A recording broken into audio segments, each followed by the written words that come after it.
Currency chaos? No sweat. Paymatic to the rescue.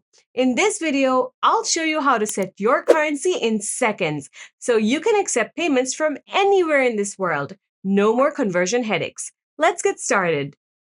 All right, so here we are in the Paymatic dashboard.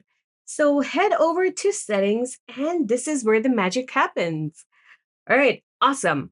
Here we find all the currency settings. First up, the Stripe checkout local. This basically sets all the language and region for your checkout page. So I'll go with the auto detect, so there will be no issues.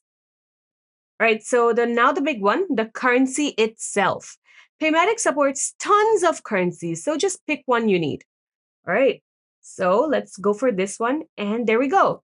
Now, for some extra conversion magic, we can use a currency conversion API key. This gives you a real-time exchange rate. If you have one, you can paste it right here. Don't forget to set the caching interval. How often Paymatic checks for updated rates. All right, let's get visual.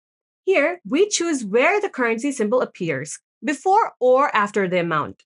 I think I'll go with before the amount this time. So, wow, it looks good. All right, so in this section, it lets you choose what separates the whole numbers from the decimals. A comma, a period, it's all up to you. All right, easy.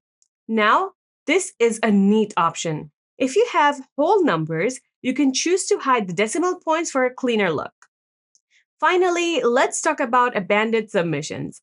If someone starts a payment but doesn't complete it, you can set a time limit for automatic cancellation. This keeps things tidy. All right, folks, that's it. We've just configured our Paymatic currency settings. Remember to hit Save Settings to keep your changes.